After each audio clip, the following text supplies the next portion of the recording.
With so many different third-party delivery platforms these days, it seems logical to offer a delivery service for your food truck in order to maximize profits. Let's first look at the pros and cons before I explain how I personally feel about the food truck delivery. Number 1.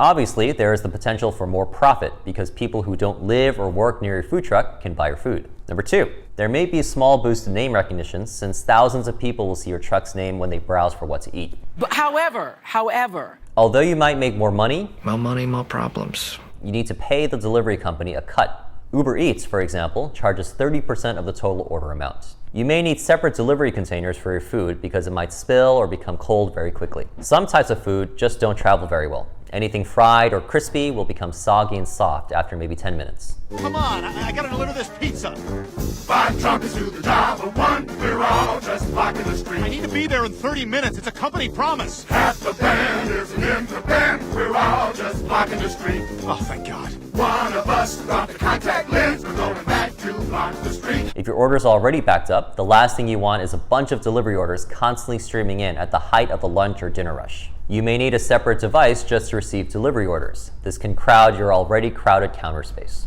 We've personally never offered delivery of our food because of all the disadvantages I just explained.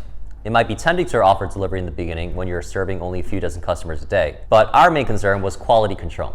It has to look great or it doesn't go to the customers. This one looks great to me. It's hard to deliver a perfect meal when it's been sitting in the back of a car or scooter for half an hour. Having special containers would help, but we just don't have enough space on our truck to store a whole new set of containers. Once you start getting busy, you may not even have time to make all the orders that come in just from customers who visit your truck. Add delivery orders to that, and you're looking at a disaster. Finally, the cut that delivery companies take is pretty high. If you remember back when we discussed food margins, I told you that your food costs should not exceed 1/3 of your menu prices. So if we sell a $6 burger, it costs us $2 in ingredients. If Uber Eats keeps 30% of that, they're taking $1.80. So from a $6 burger, $2 goes to ingredients, $1.80 goes to Uber Eats, and we're left with $2.20. But wait, what about labor, rent, gas, storage?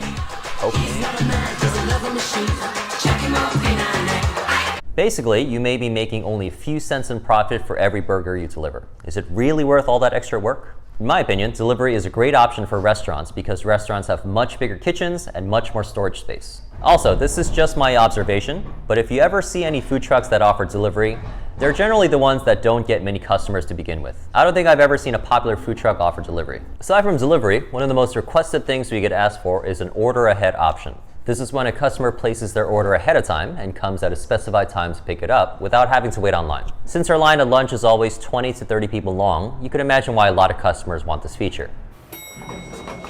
oh,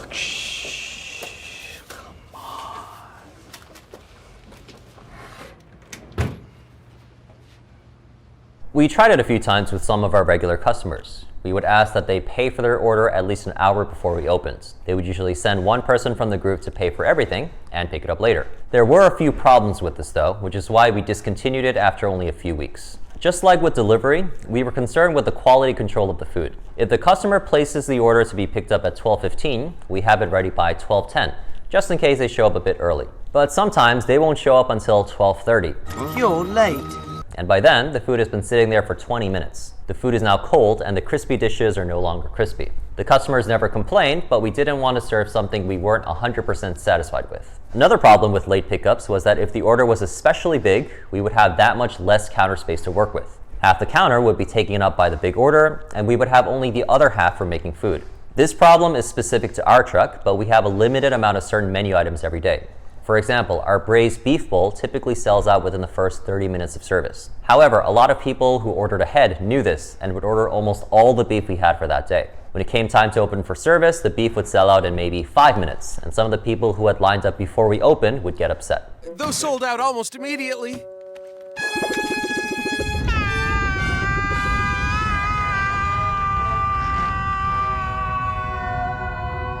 Again, when you're first starting out and you don't have a constant line of customers, an order ahead option is not bad because it can be convenient for the customer. But once you get busy, you might see that it becomes a logistical nightmare.